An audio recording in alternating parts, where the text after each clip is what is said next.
wood. Hey, Eric Meyer here, creator of the Wood Database. As you might notice, I'm not actually in my shop in Minnesota. I'm here actually in Thailand, and I'm standing next to this tree known as rosy trumpet tree, or in Latin it's called Tabebuia rosea. It's so much easier to identify trees when there's a literal sign hanging off of it. Just to be clear, this tree is not native to Thailand. It's actually from Central and South America. So the reason I picked this spot and this tree is that this very week, just a few days ago, on November 25th, this tree, along with all other species in the genus Tabebuia, along with Androanthus and Rosiodendron, are now listed as an endangered species with CITES Appendix 2. So maybe some of you are thinking, whoa, what's going on here? This is the first I've heard of this. Actually, this listing is somewhat unprecedented because this proposal was actually authorized 2 years ago. And usually there's a 90-day kind of grace period before it goes into effect, but this time it was such sweeping changes that they had to actually extend that out to 2 years. So we're talking about back in 2022 when these trees were first agreed to be placed on the CITES Appendix 2 list of endangered species. Okay, so let me just give you a brief overview of how this process works. So in the realm of trees that are endangered or potentially endangered, there are two kind of governing groups. So both of these groups have very long names and they use acronyms. So the first is IUCN and the second is known as CITES. So IUCN, which is the International Union for Conservation of Nature. This group can be thought of more as assessors, or they make observations. So what they do is they go out into the field, they do scientific research, and they look at a specific species, and they determine, okay, what is the population trend? Is it going up? Is it going down? What are the threats? And then they write a summary, an assessment, and if they meet certain criteria, then they would call it endangered or threatened or various levels. If the IUCN finds that a species is at risk or threatened with extinction, they have what's known a red list that they add to. So they keep track of all the species that they've assessed, and they make a list called the red list, and you can actually look at these assessments online as well. They have a website. But it's important to emphasize that these are just observations. The IUCN cannot make any laws in and of themselves. They simply make observations and assessments. So if you're a woodworker or an architect or someone that's looking for sustainable wood and you need guidance from an ethical standpoint, this would be a good place to look into before making any big purchase. So IUCN is the first group. But the second group is known as CITES, which is the Convention on International Trade in Endangered Species. So when it comes to endangered species, CITES definitely does have legal say. This is what people are paying attention to when it comes to laws, when it comes to restrictions, because this is kind of where the rubber hits the road. So when you talk about CITES, they have a list of endangered species, and they keep them in 3 different categories. They're called the appendices. So there's Appendix 1, 2, and 3, which are basically 3 different levels of protection. So briefly, Appendix 1 is the most restrictive. Generally, no new trees are going to be cut down or felled. So Appendix 1 would also include finished products sometimes, even if they're not even for commercial sale, if it's just an object made out of the wood. So the best example I can think of is Brazilian rosewood, because that's one of the oldest species that have been on Appendix 1 since the 70s, I believe. So with something like Brazilian rosewood, even guitars, not even guitars that are for sale, just guitars or a guitar that someone owns, cannot cross international lines without some sort of a certificate or permit to do so.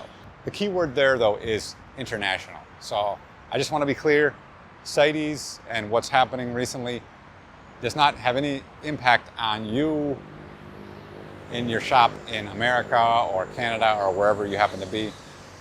No one's going to come kicking your door down as a result of CITES. Their jurisdiction happens on the international borders of exporting and importing. And next is Appendix 2. So it's a little bit of a step down from Appendix 1. Just for reference, that's where Ipe and Cumaru and a lot of these commercial woods that I'm discussing right now are on this appendix, Appendix 2.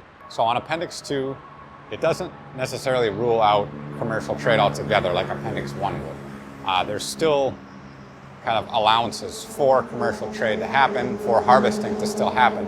It just has to be on a sustainable level. And then lastly is Appendix 3, which is similar to 2, except that it's really only for specific countries. So if a country, they're only having a problem localized in that specific country or set of countries, they can request basically international cooperation. Like, hey, we have a problem in our country with this species. Can you help us to hold everyone accountable so that when you're importing or exporting, you need to kind of do a little bit of due diligence because we have a problem here. Okay, so now we've got the basis down. Now let's go back to the IUCN because they're the assessors, remember. They don't have any legal weight, but they're doing the observations and the assessments of all the different species. So the one that is most pertinent for right now is a relative of this tree, which is Androanthus ceratofolius, which is the most common species that we know of as Ipe today. So the IUCN did a assessment of this a few years ago, back in 2021, and it was listed as endangered. What they do is they look at the population trend, whether it's in decline or whether it's staying flat or whatever it's doing. And based on the rate of decline, they'll give it a different assessment, different levels of assessments. So what they do is they look at, quote, the last 10 years or the last 3 generations, whichever is the longer. So that immediately throws out the 10-year threshold because trees live much longer than that. But with trees, it's very hard to define a generation, much less 3 generations. When most people think of endangered species, they think of like elephants and tigers and a rhinoceros, stuff like that, animals. And the IUCN is more geared toward animals. So what the IUCN does is they put a cap on this time period to 100 years, because anything beyond that is kind of getting ridiculous, right? So when we look at the population trends, and this is probably going to be over a 100-year span, because that's the maximum amount that would be allowed for trees, a decline of 80% or more would be considered critically endangered. A decline of 50% is endangered, and 30% or more would be considered vulnerable. So on most IUCN listings, you'll see a little code next to the assessment. So if they assess it as endangered, it'll say endangered, and then it'll say A1 or A2, and all these, it's like a code. So the A is for population trend, a B is for the geographical range of the species, and then there's C and D and lesser ones, but the main one is A.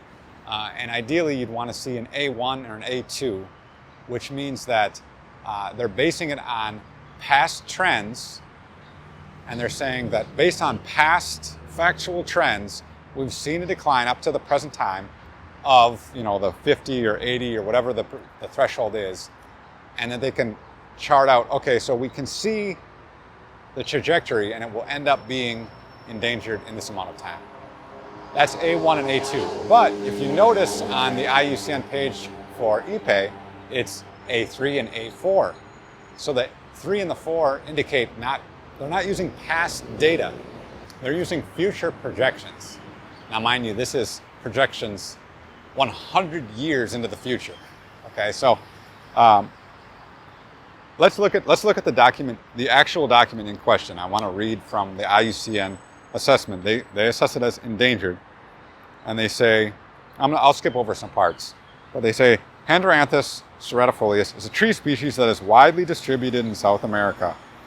It has an extent of occurrence of 12.4 million. Okay, whatever, that doesn't. And then it goes on to say Androanthus ceratofolius is by far the most commonly traded species of Ipe.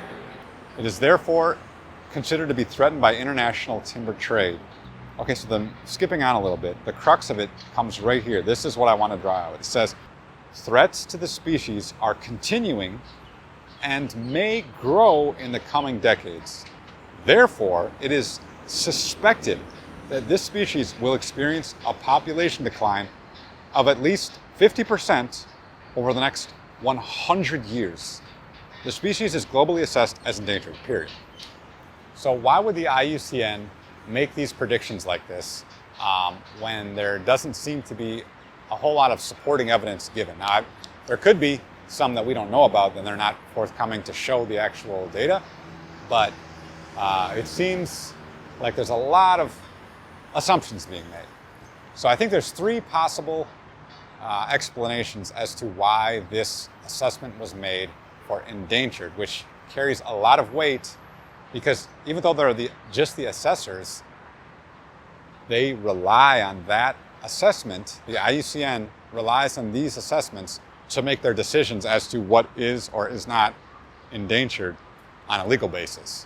So the most charitable interpretation that I can think of is that they simply didn't have enough data in the past. So it just was not possible to make any kind of estimations because the data just wasn't there.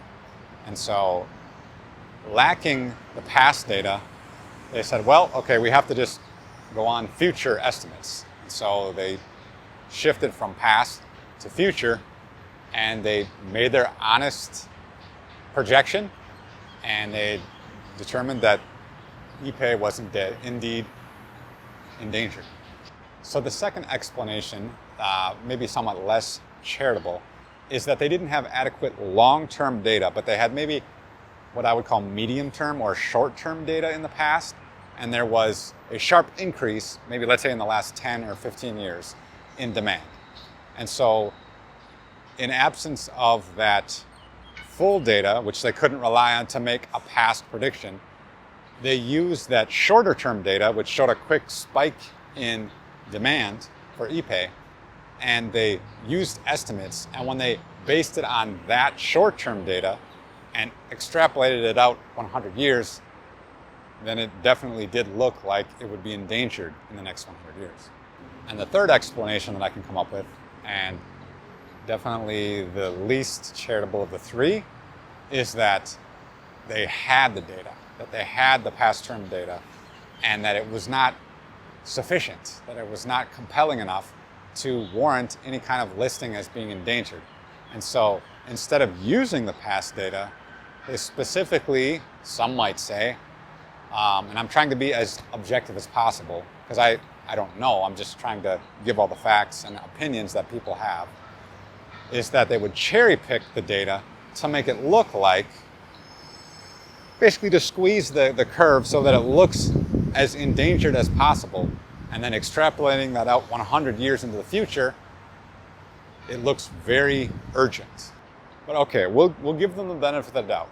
And I want to come back to this tree right here, because this is Tabebuya rosea.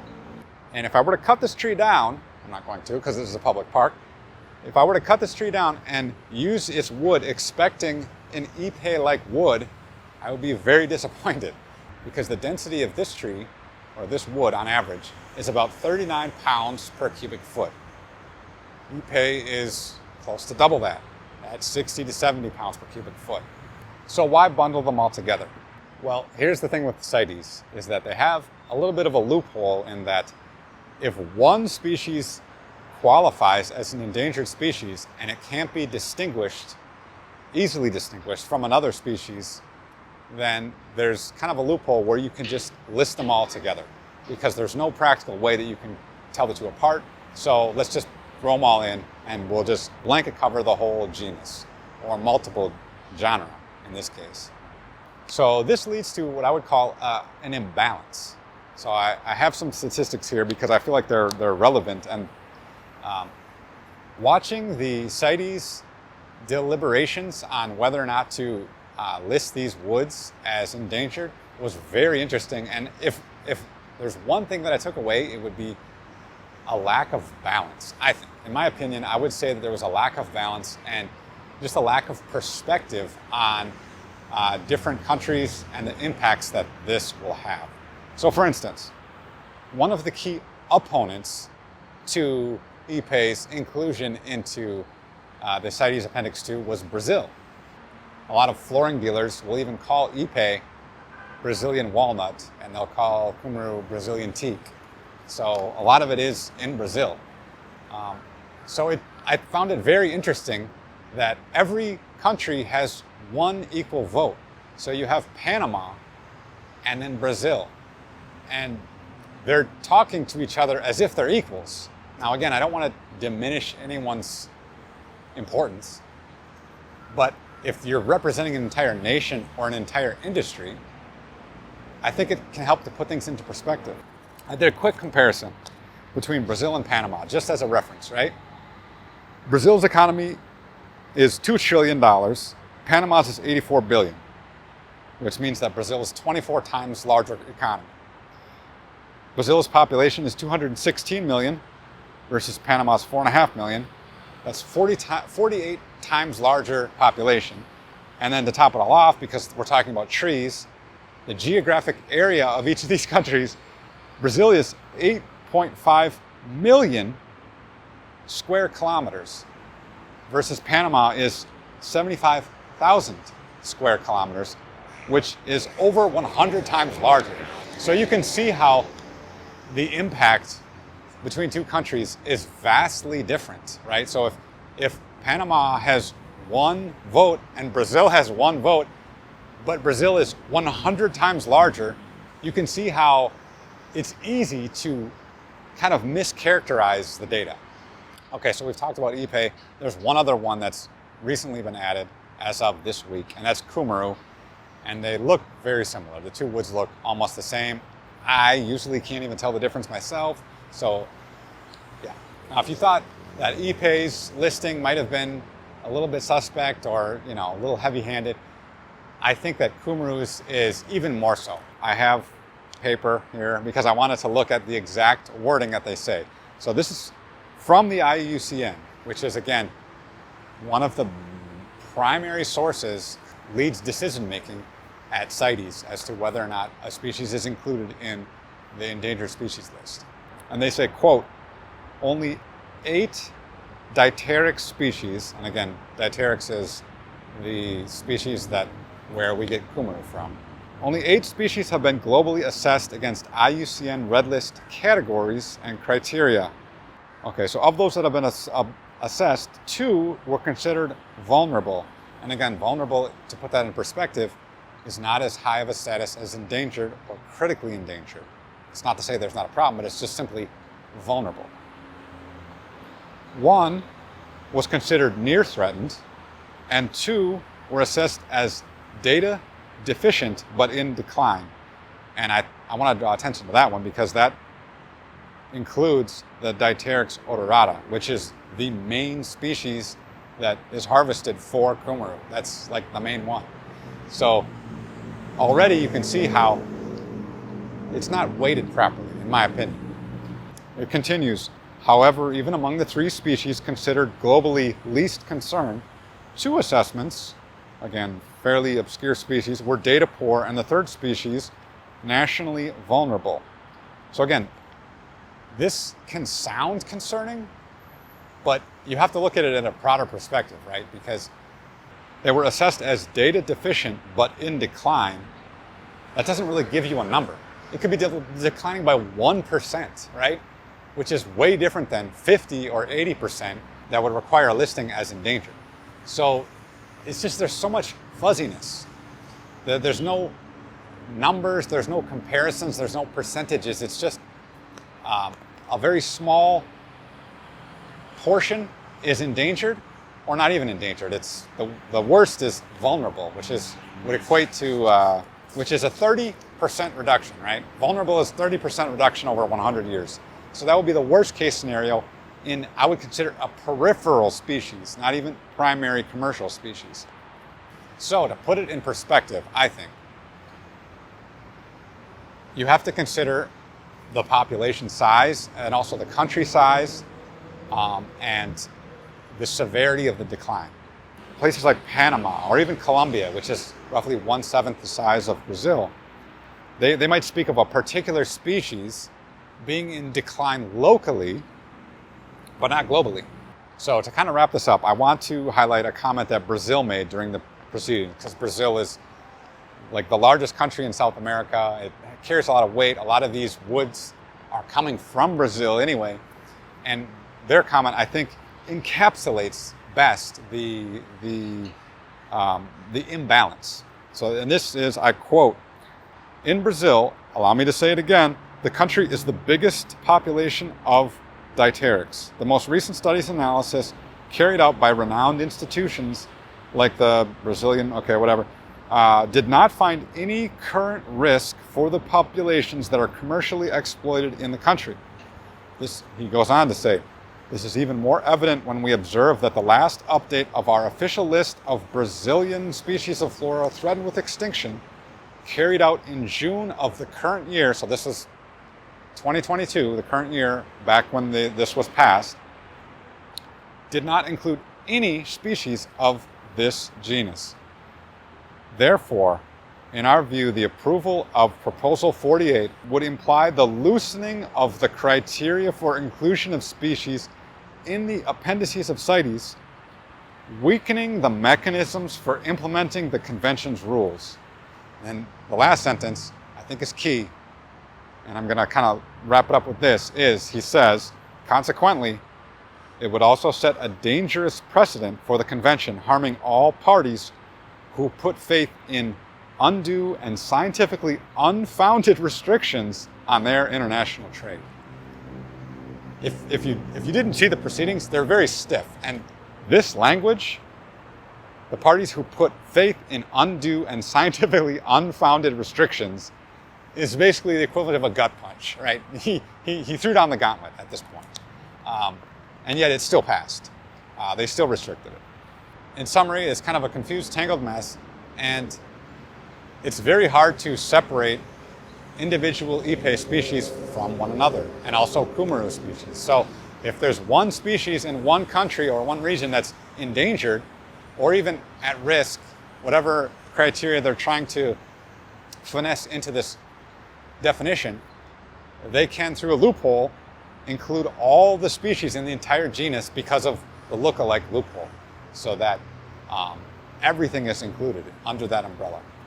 But one last point I want to bring out is that most of these trees, at least the ones that bear commercial lumber like Ipe and Cumaru, they don't grow in dense clusters. They grow kind of one here, one there. They're very spread out. And in order to harvest them, they're kind of in the middle of the rainforest, in the middle of a forest, and it necessitates clear cutting around the tree and felling just that one tree, or at least harvesting that one tree and transporting it back to wherever it is that they're going to export it to. And so maybe you think, oh, well, there's all these other trees there too, and so when they clear cut, they can just get all this benefit from it.